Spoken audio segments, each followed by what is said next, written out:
ਦੋਸਤੋ ਪਿਛਲੀ ਵਾਰੀ ਆਪਾਂ ਪੰਜਾਬ ਦੀ ਧਰਤੀ ਬਾਰੇ, ਇਹਦੀ ਸੱਭਿਅਤਾ ਬਾਰੇ, ਸੱਭਿਆਚਾਰ ਬਾਰੇ ਤੇ ਇਹਦੀ ਬੋਲੀ ਬਾਰੇ ਕੁਝ ਗੱਲਾਂ ਕੀਤੀਆਂ ਸੀ। ਐਤਕੀ ਆਪਾਂ ਦੇਖਾਂਗੇ ਕਿ ਪੰਜਾਬ ਦੇ ਦਰਿਆਵਾਂ ਦਾ ਪੰਜਾਬ ਦੀ ਧਰਤੀ ਨਾਲ, ਸੱਭਿਅਤਾ ਨਾਲ, ਸੱਭਿਆਚਾਰ ਨਾਲ ਆਪਾਂ ਨੂੰ ਕਿਸ ਤਰ੍ਹਾਂ ਦਾ ਸੰਬੰਧ ਲੱਗਦਾ। ਖਾਸ ਤੌਰ ਤੇ ਪੰਜਾਬ ਦੇ ਇਤਿਹਾਸ ਨਾਲ, ਇਹਦੇ ਧਰਮ ਨਾਲ, ਲੋਕਾਂ ਨਾਲ ਦਰਿਆਵਾਂ ਦਾ ਕੀ ਸੰਬੰਧ ਹੈ, ਉਹਦੇ ਬਾਰੇ ਆਪਾਂ ਗੱਲਾਂ ਕਰਾਂਗੇ।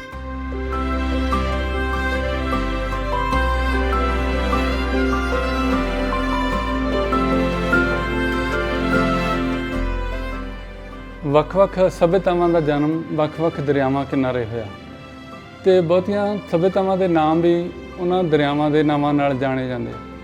ਜਿਵੇਂ ਸਾਡੇ ਵਾਲੀ ਸੱਭਿਅਤਾ ਹੈ ਸਿੰਧ ਘਾਟੀ ਦੀ ਸੱਭਿਅਤਾ, ਦਰਿਆ ਸਿੰਧ ਨਾਲ ਸੰਬੰਧਿਤ ਸੱਭਿਅਤਾ। ਕੁਛ ਭਾਸ਼ਾਈ ਵਰਗਾਂ ਵਿੱਚ ਸਿੰਧ ਦੇ ਸੱਸੇ ਨੂੰ ਹਾਹਾ ਬੋਲਦੇ ਸੀ, ਸ ਨੂੰ ਹੋ ਬੋਲਦੇ ਸੀ ਅਤੇ ਉਹ ਸਿੰਧ ਦਾ ਹਿੰਦ ਬੋਲਣ ਲੱਗੇ। ਇਸ ਕਰਕੇ ਸਿੰਧ ਘਾਟੀ ਦੇ ਇਲਾਕੇ ਦਾ ਨਾਂ ਪੁਰਾਣਾ ਹਿੰਦ ਸੀ, ਜਾਣੀ ਕਿ ਪੰਜਾਬ ਦਾ ਮੂਲ ਨਾਂ, ਪੁਰਾਤਨ ਨਾਮ ਹਿੰਦ ਸੀ। ਇਸੇ ਤਰ੍ਹਾਂ ਕਿਸੇ ਭਾਸ਼ਾਈ ਗਰੁੱਪ ਦੇ ਵਿੱਚ ਸਿੰਧ ਨੂੰ ਇੰਦ ਬੋਲਦੇ ਸੀ, ਉਹ ਨਾ ਸੱਸਾ ਬੋਲਦੇ ਸੀ ਨਾ ਹਾਹਾ ਬੋਲਦੇ ਸੀ। ਇੱਥੋਂ ਇੰਡਸ ਵੈਲੀ ਬਣਿਆ ਕਿ ਸਿੰਧੂ ਘਾਟੀ ਦੀ ਥਾਂ ਇੰਡਸ ਵੈਲੀ ਸਿਵਲਾਈਜੇਸ਼ਨ। ਇਹ ਸਿੰਧੂ ਤੋਂ ਜਾਂ ਇਸ ਇੰਡਸ ਤੋਂ ਇੰਡੀਆ ਬਣਿਆ। ਇੰਡੀਆ ਵੀ ਪੰਜਾਬ ਦਾ ਹੀ ਮੂਲ ਨਾਂ ਸੀਗਾ। ਹੁਣ ਅਸੀਂ ਪੰਜਾਬ ਨੂੰ ਵੱਖਰਾ ਅਤੇ ਬਾਕੀ ਭਾਰਤ ਨੂੰ ਹਿੰਦ ਜਾਂ ਇੰਡੀਆ ਬੋਲਦੇ ਹਾਂ, ਸਾਰਿਆਂ ਨੂੰ ਇੰਡੀਆ ਬੋਲਦੇ ਹਾਂ, ਪਰ ਬੁਨਿਆਦੀ ਤੌਰ 'ਤੇ ਹਿੰਦ ਅਤੇ ਇੰਡੀਆ ਪੰਜਾਬ ਦੇ ਨਾਂ ਸੀ।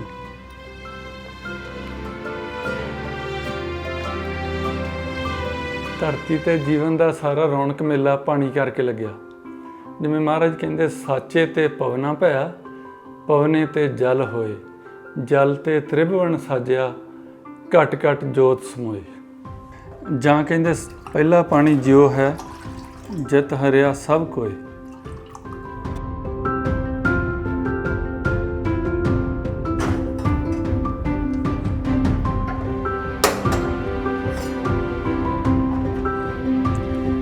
ਕਿਸੇ ਵੀ ਗ੍ਰਹਿ ਆਕਾਸ਼ੀ ਪਿੰਡ 'ਤੇ ਜੀਵਨ ਦੇ ਹੋਣ ਜਾਂ ਨਾ ਹੋਣ ਦਾ ਪਤਾ ਇਸ ਗੱਲ ਤੋਂ ਹੀ ਲੱਗਦਾ ਕਿ ਉੱਥੇ ਪਾਣੀ ਹੈ ਜਾਂ ਨਹੀਂ ਹੈ।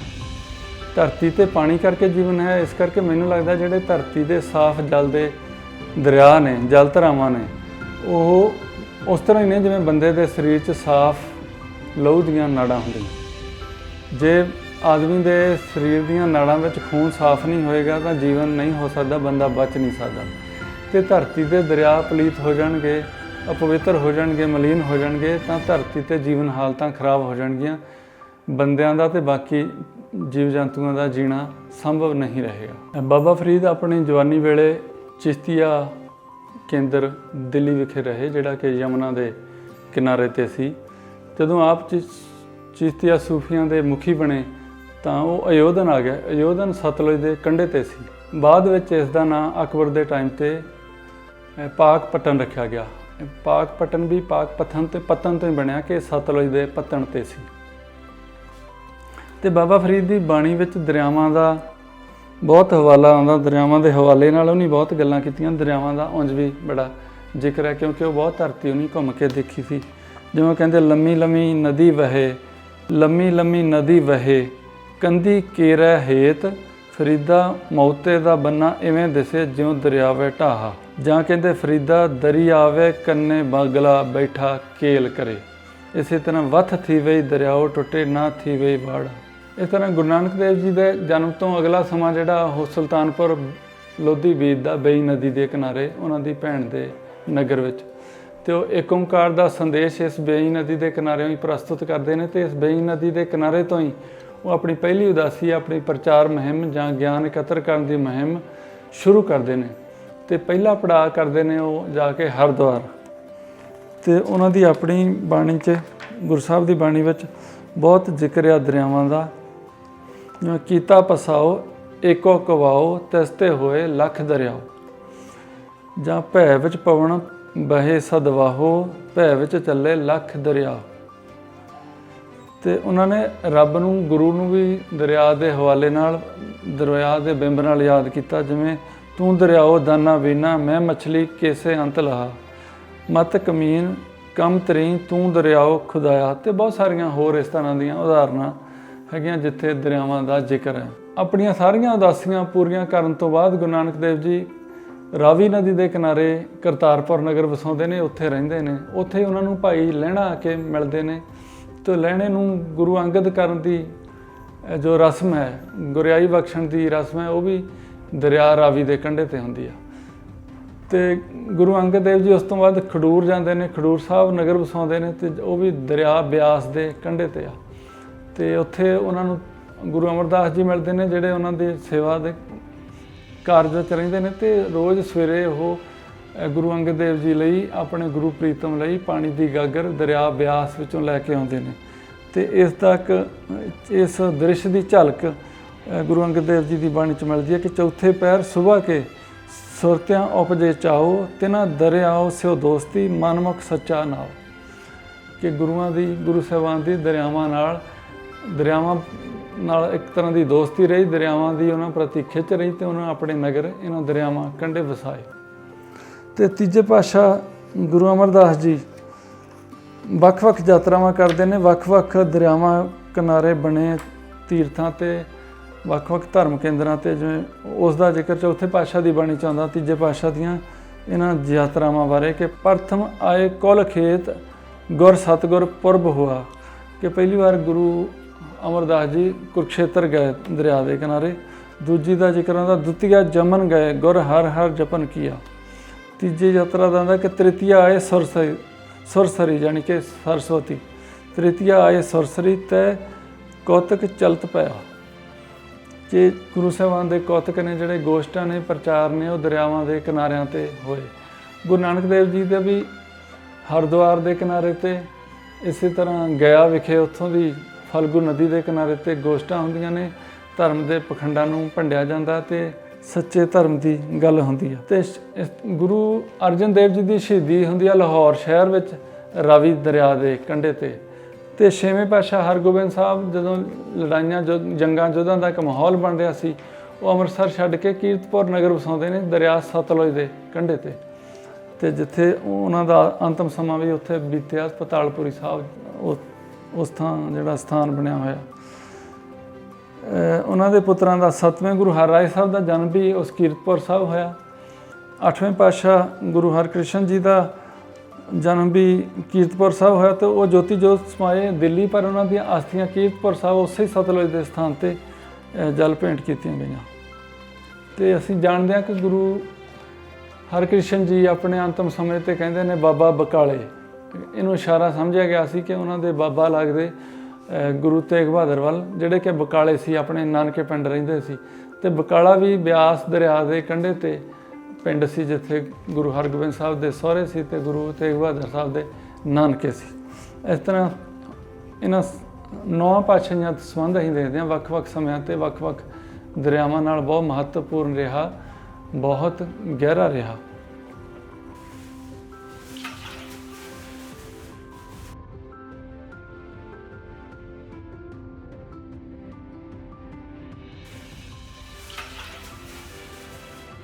ਹੁਣ ਗੁਰੂ ਗੋਬਿੰਦ ਸਿੰਘ ਦੇ ਜਨਮ ਵੇਲੇ ਸਾਨੂੰ ਪਤਾ ਕਿ ਗੁਰੂ ਤੇਗ ਬਹਾਦਰ ਸਾਹਿਬ ਦਾ ਪਰਿਵਾਰ ਪਟਨੇ ਸੀ। ਪਟਨੇ 'ਚ ਹੀ ਗੁਰੂ ਗੋਬਿੰਦ ਸਿੰਘ ਜੀ ਦਾ ਜਨਮ ਹੋਇਆ। ਪਟਨੇ ਦਾ ਨਾਮ ਵੀ ਪੱਤਣ ਤੋਂ ਬਣਿਆ ਕਿ ਉਹ ਗੰਗਾ ਦੇ ਪੱਤਣ 'ਤੇ ਵਸਿਆ ਹੋਇਆ ਸ਼ਹਿਰ ਸੀ। ਤੇ ਗੁਰੂ ਗੋਬਿੰਦ ਸਿੰਘ ਜੀ ਦੇ ਜਨਮ ਤੋਂ ਬਾਅਦ ਗੁਰੂ ਤੇਗ ਬਹਾਦਰ ਅਨੰਦਪੁਰ ਸਾਹਿਬ ਦਾ ਨਗਰ ਵਸਾਉਂਦੇ ਨੇ ਤੇ ਉੱਥੇ ਗੁਰੂ ਗੋਬਿੰਦ ਸਿੰਘ ਮਹਾਰਾਜ ਆਉਂਦੇ ਨੇ। ਤੇ ਇਹ ਅਨੰਦਪੁਰ ਵੀ ਸਤਲੁਜ ਦਰਿਆ ਦੇ ਹੀ ਕਿਨਾਰੇ ਤੇ ਆ। ਤੇ ਗੁਰੂ ਗੋਬਿੰਦ ਸਿੰਘ ਦੇ ਜੀਵਨ ਨਾਲ ਸੰਬੰਧਿਤ ਬਹੁਤ ਸਾਰੀਆਂ ਘਟਨਾਵਾਂ ਨੇ ਜਿਹੜੀਆਂ ਉਹ ਦਰਿਆ ਸਤਲੁਜ ਨਾਲ ਸੰਬੰਧਿਤ ਨੇ। ਉਦੋਂ ਪਹਿਲਾਂ ਅਸੀਂ ਸੁਣੀ ਹੋਈ ਆ ਉਹਨਾਂ ਦੇ ਗੰਗਾ ਨੂੰ ਕੰਗਣ ਭੇਟ ਕਰਨ ਦੀ ਗੱਲ, ਕਿ ਜਦੋਂ ਪਟਨੇ ਸੀ ਤੇ ਉਹਨਾਂ ਨੇ ਆਪਣੇ ਹੱਥ ਵਿੱਚ ਪਾਇਆ ਕੰਗਣ ਗੰਗਾ 'ਚ ਸੁੱਟ ਦਿੱਤਾ ਤੇ ਮਾਂ ਨੇ ਪੁੱਛਿਆ ਕਿ ਕੰਗਣ ਕਿੱਥੇ ਸੁੱਟਿਆ, ਤਾਂ ਨਹੀਂ ਦੂਜਾ ਕੰਗਣ ਵੀ ਗੰਗਾ 'ਚ ਸੁੱਟ ਦਿੱਤਾ। ਮਤਲਬ ਗੁਰੂ ਸਾਹਿਬ ਦੇ ਜੀਵਨ ਦੇ ਕਰਤੱਵ ਬਹੁਤ ਸਾਰੀਆਂ ਸਾਖੀਆਂ ਦਰਿਆਵਾਂ ਨਾਲ ਹੀ ਜੁੜੀਆਂ ਹੋਈਆਂ। ਅਨੰਦਪੁਰ ਸਾਹਿਬ ਰਹਿੰਦਿਆਂ ਗੁਰੂ ਸਾਹਿਬ ਨੇ, ਗੁਰੂ ਗੋਬਿੰਦ ਸਿੰਘ ਨੇ ਬਹੁਤ ਸਮਾਂ ਪੌਂਟਾ ਸਾਹਿਬ ਬਿਤਾਇਆ, ਕੋਈ ਸਮਾਂ ਬਿਭੌਰ ਸਾਹਿਬ ਬਿਤਾਇਆ। ਜਿਹੜਾ ਬਿਭੌਰ ਸਾਹਿਬ ਆ ਉਹ ਵੀ ਨੰਗਲ ਕੋਲ ਸਤਲੁਜ ਦੇ ਕਿਨਾਰੇ ਤੇ ਆ ਤੇ ਪੌਂਟਾ ਸਾਹਿਬ ਯਮੁਨਾ ਦੇ ਕਿਨਾਰੇ ਤੇ ਆ। ਪੌਂਟਾ ਨਗਰ ਵੀ ਵਸਾਇਆ ਗੁਰੂ ਸਾਹਿਬ ਨੇ, ਉਹ ਵੀ ਯਮੁਨਾ ਦੇ ਕਿਨਾਰੇ ਤੇ। ਇੱਥੇ ਉਹਨਾਂ ਨੇ 52 ਕਵੀਆਂ ਦੀ ਸਰਪ੍ਰਸਤੀ ਕੀਤੀ, ਉਹਨਾਂ ਤੋਂ ਬਹੁਤ ਸਾਰੀ ਸਾਹਿਤ ਰਚਨਾ ਕਰਾਈ ਗਈ। ਤੇ ਯਮੁਨਾ ਦੇ ਤੱਟ ਤੇ ਜਿੱਥੇ ਕਵੀ ਦਰਬਾਰ ਹੁੰਦੇ ਸੀ, ਇੱਥੇ ਗੁਰੂ ਸਾਹਿਬ ਨੇ ਜਾਪ ਸਾਹਿਬ ਦੀ ਬਾਣੀ ਉਚਾਰੀ ਤੇ ਸਤਲੁਜ ਦੇ ਕਿਨਾਰੇ ਬਿਭੌਰ ਸਾਹਿਬ, ਚੌਪਈ ਸਾਹਿਬ ਦੀ ਬਾਣੀ ਉਚਾਰੀ। ਇਸ ਤਰ੍ਹਾਂ ਗੁਰੂ ਗੋਬਿੰਦ ਸਿੰਘ ਮਹਾਰਾਜ ਦਾ ਜੀਵਨ ਦਾ ਸੰਬੰਧ 4 ਦਰਿਆਵਾਂ ਨਾਲ ਅਸੀਂ ਹੁਣ ਤੱਕ ਦੇਖਦੇ ਹਾਂ ਕਿ ਪਹਿਲਾਂ ਬਚਪਨ ਪਟਨੇ, ਫਿਰ ਅਨੰਦਪੁਰ ਸਾਹਿਬ, ਕੁਝ ਸਮਾਂ ਪਾਉਂਟਾ ਸਾਹਿਬ, ਕੁਝ ਬਿਪੌਰ ਸਾਹਿਬ, ਇੱਥੇ ਬਾਣੀ ਦੀ ਰਚਨਾ ਵੀ ਹੋਈ ਅਤੇ ਬਹੁਤ ਮਹੱਤਵਪੂਰਨ ਘਟਨਾਵਾਂ ਵੀ ਉੱਥੇ ਹੋਈਆਂ। ਅਤੇ ਭੰਗਾਣੀ ਦੀ ਲੜਾਈ ਵੀ ਪਾਉਂਟਾ ਸਾਹਿਬ ਰਹਿੰਦੇ ਉਹਨਾਂ ਨੇ ਲੜੀ, ਜਿਹੜੀ ਕਿ ਉਹਨਾਂ ਦੇ ਜੀਵਨ ਦੀ ਪਹਿਲੀ ਸ਼ਸਤਰਬੱਧ ਲੜਾਈ ਸੀ, ਜਿਹਦੇ ਵਿੱਚ ਫਤਿਹ ਹਾਸਲ ਕੀਤੀ। ਅਤੇ ਅਸੀਂ ਸਾਰੇ ਜਾਣਦੇ ਹਾਂ ਕਿ 1699 ਦੀ ਵਿਸਾਖੀ ਨੂੰ ਨਹੀਂ ਅਨੰਦਪੁਰ ਸਾਹਿਬ ਵਿਖੇ ਖਾਲਸਾ ਪੰਥ ਦੀ ਸਾਜਨਾ ਕੀਤੀ। ਅੰਮ੍ਰਿਤ ਦੀ ਤਿਆਰੀ ਲਈ ਜਿਹੜਾ ਸਵੱਛ ਜਲ ਦਾ ਬਾਟਾ ਲਿਆਂਦਾ ਗਿਆ ਸੀ, ਉਹ ਸਤਲੁਜ 'ਚੋਂ ਹੀ ਲਿਆਂਦਾ ਗਿਆ ਸੀ। ਸਤਲੁਜ ਦੇ ਪਾਣੀ ਨਾਲ ਹੀ ਉਹਨੂੰ ਅੰਮ੍ਰਿਤ ਰੂਪ ਕੀਤਾ ਗਿਆ ਸੀ। ਅਤੇ ਜਦੋਂ ਅਨੰਦਪੁਰ ਸਾਹਿਬ ਨੂੰ ਘੇਰਾ ਪੈਂਦਾ ਤਾਂ ਗੁਰੂ ਗੋਬਿੰਦ ਸਿੰਘ ਮਹਾਰਾਜ ਸਰਸਾ ਨਦੀ ਨੂੰ ਪਾਰ ਕਰਕੇ ਅੱਗੇ ਵੱਧਦੇ ਨੇ, ਰੋਪੜ ਵੱਲ ਜਾਂਦੇ ਨੇ। ਉਸ ਤੋਂ ਬਾਅਦ ਚਮਕੌਰ ਸਾਹਿਬ ਜਾਂਦੇ ਨੇ। ਚਮਕੌਰ ਸਾਹਿਬ ਦੀ ਲੜਾਈ ਤੋਂ ਬਾਅਦ ਮਾਛੀਵਾੜੇ ਜਾਂਦੇ ਨੇ। ਅਤੇ ਮਾਛੀਵਾੜੇ ਉਹ ਥਾਂ ਆ ਇਹ ਜਿੱਥੋਂ ਬੁੱਢਾ ਦਰਿਆ ਆਪਣੀ ਹੋਂਦ ਗ੍ਰਹਿਣ ਕਰਦਾ, ਕਿ ਬੁੱਢੇ ਦਰਿਆ ਨੂੰ ਵੀ ਗੁਰੂ ਗੋਬਿੰਦ ਸਿੰਘ ਮਹਾਰਾਜ ਦੀ ਚਰਨ ਛੋਹ ਪ੍ਰਾਪਤ ਆ, ਉਹਨਾਂ ਦੇ ਨੰਗੇ ਪੈਰਾਂ ਦੀ ਛੋਹ ਪ੍ਰਾਪਤ ਆ। ਗੁਰੂ ਗੋਬਿੰਦ ਸਿੰਘ ਮਹਾਰਾਜ ਦਾ ਮਗਰਲਾ ਸਮਾਂ ਦੱਖਣ ਵਿੱਚ ਗੋਦਾਵਰੀ ਦਰਿਆ ਦੇ ਕੰਢੇ ਬੀਤਦਾ, ਅਤੇ ਉਦੋਂ ਦਾ ਮੁਗਲ ਬਾਦਸ਼ਾਹ ਬਹਾਦਰ ਸ਼ਾਹ ਵੀ ਉਹਨਾਂ ਦੇ ਆਸ-ਪਾਸ ਸੀ, ਉਹਨਾਂ ਦੀ ਸੰਗਤ ਵਿੱਚ ਸੀ। ਅਤੇ ਇੱਕ ਵਾਰੀ ਉਹਨੇ ਬਹੁਤ ਬੇਸ਼ਕੀਮਤੀ ਨਗੀਨਾ ਗੁਰੂ ਸਾਹਿਬ ਨੂੰ ਭੇਟ ਕੀਤਾ ਜਦੋਂ ਉਹ ਚਹਿਲ ਕਦਮੀ ਕਰਦੇ ਸੀ ਗੋਦਾਵਰੀ ਦਰਿਆ ਦੇ ਕੰਢੇ। ਗੁਰੂ ਸਾਹਿਬ ਨੇ ਉਸ ਨਗੀਨੇ ਨੂੰ ਆਪਣੇ ਕੋਲ ਸੰਭਾਲਣ ਦੀ ਬਜਾਏ ਗੋਦਾਵਰੀ ਨਦੀ ਦੇ ਭੇਂਟ ਕਰ ਦਿੱਤਾ। ਇਹ ਤੋਂ ਪਹਿਲਾਂ ਜਦੋਂ ਉਹਨੇ ਅਨੰਦਪੁਰ ਸਾਹਿਬ ਦਾ ਕਿਲ੍ਹਾ ਛੱਡਿਆ ਸੀ, ਉਦੋਂ ਵੀ ਜਿੰਨਾ ਬਹੁਤ ਸਾਰਾ ਹੀਰੇ ਜਵਾਹਰਾਤ ਗੁਰੂ ਸਾਹਿਬ ਕੋਲ ਸੀ, ਉਹ ਉਹਨਾਂ ਨੇ ਸਤਲੁਜ ਨੂੰ ਭੇਟ ਕਰ ਦਿੱਤੇ ਸੀ। ਇੱਥੋਂ ਸਾਨੂੰ ਪਤਾ ਲੱਗਦਾ ਕਿ ਗੁਰੂ ਸਾਹਿਬ ਦਰਿਆਵਾਂ ਨੂੰ ਕਿੰਨਾ ਪੂਜਣਯੋਗ ਜਾਂ ਕਿੰਨਾ ਉਹਨਾਂ ਨੂੰ ਮਹੱਤਵਪੂਰਨ ਸਮਝਦੇ ਸੀ। ਗੋਦਾਵਰੀ ਨਦੀ ਦੇ ਕੰਢੇ ਹੀ ਉਹਨਾਂ ਦਾ ਬੰਦਾ ਬਹਾਦਰ ਨਾਲ ਮੇਲ ਹੁੰਦਾ। ਗੋਦਾਵਰੀ ਨਦੀ ਦੇ ਕਿਨਾਰਿਓਂ ਹੀ ਉਹ ਬੰਦੇ ਬਹਾਦਰ ਨੂੰ ਪੰਜਾਬ ਲਈ ਰਵਾਨਾ ਕਰਦੇ ਆ, ਸਿੱਖ ਫੌਜ ਦਾ ਜਰਨੈਲ ਬਣਾ ਕੇ। ਨੰਦੇੜ ਵਿਖੇ ਇਸੇ ਹੀ ਗੋਦਾਵਰੀ ਨਦੀ ਦੇ ਕਿਨਾਰੇ ਗੁਰੂ ਸਾਹਿਬ ਜੋਤੀ ਜੋਤ ਸਮਾਉਂਦੇ ਨੇ, ਜਿੱਥੇ ਹਜ਼ੂਰ ਸਾਹਿਬ ਜਿਹਨੂੰ ਅਸੀਂ ਕਹਿੰਦੇ ਹਾਂ। ਅਤੇ ਇੱਥੋਂ ਬੰਦਾ ਬਹਾਦਰ ਪੰਜਾਬ ਲਈ ਰਵਾਨਾ ਹੁੰਦੇ ਆ। ਅਤੇ ਮਹਾਰਾਜਾ ਰਣਜੀਤ ਸਿੰਘ ਅਤੇ ਅੰਗਰੇਜ਼ਾਂ 'ਚ ਜਿਹੜੀ ਸੰਧੀ ਹੁੰਦੀ ਹੈ ਆਪਣੇ ਬਾਰਡਰ, ਆਪਣੀਆਂ ਸੀਮਾਵਾਂ ਸਥਾਪਿਤ ਕਰਨ ਦੀ, ਅਤੇ ਉਹ ਹੁੰਦੀ ਆ ਕਿ ਸਤਲੁਜ ਦਰਿਆ ਸਿੱਖ ਰਾਜ ਅਤੇ ਅੰਗਰੇਜ਼ ਰਾਜ ਦੀ ਸੀਮਾ ਹੋਏਗੀ, ਉਹਦੇ ਵਿਚਕਾਰ ਕੁਦਰਤੀ ਬਾਰਡਰ ਹੋਏਗਾ। ਅਤੇ ਸਿੱਖਾਂ ਵਿੱਚ, ਮਹਾਰਾਜਾ ਰਣਜੀਤ ਸਿੰਘ ਵਿੱਚ ਅਤੇ ਅੰਗਰੇਜ਼ਾਂ ਵਿੱਚ ਜਿਹੜਾ ਸਮਝੌਤਾ ਹੁੰਦਾ, ਉਹ ਵੀ ਦਰਿਆ ਸਤਲੁਜ ਦੇ ਕੰਢੇ ਰੋਪੜ ਵਿਖੇ ਹੁੰਦਾ। 19ਵੀਂ ਸਦੀ ਦੇ ਅਖੀਰ ਦੇ ਵਿੱਚ ਬਾਬਾ ਜੈਮਲ ਸਿੰਘ ਨੇ ਰਾਧਾ ਸੁਆਮੀ ਸਤਸੰਗ ਕੇਂਦਰ ਦਾ ਆਗਾਜ਼ ਕੀਤਾ ਬਿਆਸ ਦਰਿਆ ਦੇ ਕੰਢੇ। ਹੌਲੀ ਹੌਲੀ ਉਹ ਇੱਕ ਨਗਰ ਬਣ ਗਿਆ, ਅਤੇ ਉਹ ਨਗਰ ਦਾ ਨਾਂ ਵੀ ਬਿਆਸ ਹੀ ਪੈ ਗਿਆ, ਜਿਹਨੂੰ ਅਸੀਂ ਰਾਧਾ ਸੁਆਮੀ ਭਾਈਚਾਰੇ ਦਾ ਸਭ ਤੋਂ ਵੱਡਾ ਸਥਾਨ ਜਾਂ ਕੇਂਦਰ ਮੰਨਦੇ ਹਾਂ। ਅਤੇ 1929 ਵਿੱਚ ਜਦੋਂ ਪੂਰਨ ਸਵਰਾਜ ਦੀ ਗੱਲ ਹੁੰਦੀ ਆ, ਅਤੇ ਪੰਡਿਤ ਨਹਿਰੂ 31 ਦਸੰਬਰ ਨੂੰ ਰਾਵੀ ਦੇ ਕੰਢੇ 'ਤੇ ਲਾਹੌਰ ਵਿੱਚ ਹੀ ਤਿਰੰਗਾ ਝੰਡਾ ਲਹਿਰਾਉਂਦੇ ਨੇ। ਅਤੇ 1931 ਵਿੱਚ 23 ਮਾਰਚ 1931 ਨੂੰ ਭਗਤ ਸਿੰਘ ਅਤੇ ਉਹਨਾਂ ਦੇ ਦੋ ਸਾਥੀਆਂ ਦੀ ਸ਼ਹੀਦੀ ਹੁੰਦੀ ਆ, ਉਹਨਾਂ ਦੀ ਫਾਂਸੀ ਹੁੰਦੀ ਆ ਲਾਹੌਰ ਦੀ ਜੇਲ੍ਹ ਵਿੱਚ। ਤਾਂ ਉਹਨਾਂ ਦੇ ਸਰੀਰ ਜਿਹੜੇ ਦਾ ਅੰਤਿਮ ਸੰਸਕਾਰ ਕੀਤਾ ਜਾਂਦਾ ਜਾਂ ਉਹਨਾਂ ਨੂੰ ਅੱਧੇ ਪਚੱਧੇ ਜਲਾਇਆ ਜਾਂਦਾ, ਉਹ ਸਤਲੁਜ ਦੇ ਕੰਢੇ 'ਤੇ ਹੁਸੈਨੀ ਵਾਲੇ ਵਿਖੇ ਜਲਾਇਆ ਜਾਂਦਾ। ਅਸੈਂਬਲੀ ਵਿੱਚ ਬੰਬ ਸਿੱਟਣ ਵੇਲੇ ਭਗਤ ਸਿੰਘ ਦਾ ਦੂਜਾ ਸਾਥੀ ਸੀ BK ਦੱਤ, ਬੁਕਟੇਸ਼ਵਰ ਦੱਤ, ਅਤੇ ਉਹਨੂੰ ਉਮਰ ਕੈਦ ਹੋਈ ਸੀ। ਅਤੇ ਉਹਦੀ ਅੰਤਮ ਇੱਛਾ ਸੀ ਕਿ ਮੇਰੀ ਅੰਤਮ ਰਸਮ, ਮੇਰਾ ਅੰਤਮ ਸੰਸਕਾਰ ਵੀ ਉਸੇ ਥਾਂ 'ਤੇ ਹੁਸੈਨੀ ਵਾਲੇ ਭਗਤ ਸਿੰਘ ਦੀ ਸਮਾਧ ਦੇ ਕੋਲ ਹੀ ਕੀਤਾ ਜਾਵੇ। ਮਤਲਬ ਉਹਨਾਂ BK ਦੱਤ ਦਾ ਵੀ ਸਤਲੁਜ ਨਾਲ ਉਹਦਾ ਸੰਬੰਧ ਇੱਦਾਂ ਬਣ ਜਾਂਦਾ।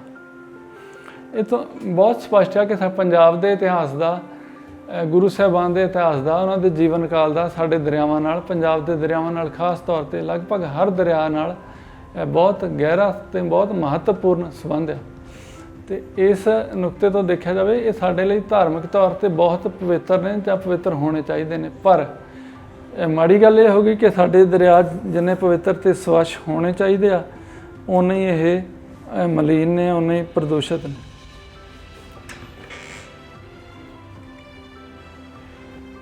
ਕਿਸੇ ਵੀ ਨਗਰ 'ਚੋਂ, ਸ਼ਹਿਰ 'ਚੋਂ ਵਗਦੀ ਕੁਦਰਤੀ ਜਲ ਧਾਰਾ, ਮੈਨੂੰ ਲੱਗਦਾ ਉਸ ਸ਼ਹਿਰ ਦੀ ਸ਼ਾਨ ਹੁੰਦੀ ਹੈ, ਉਸ ਸ਼ਹਿਰ ਦੀ ਜਾਨ ਹੁੰਦੀ ਹੈ।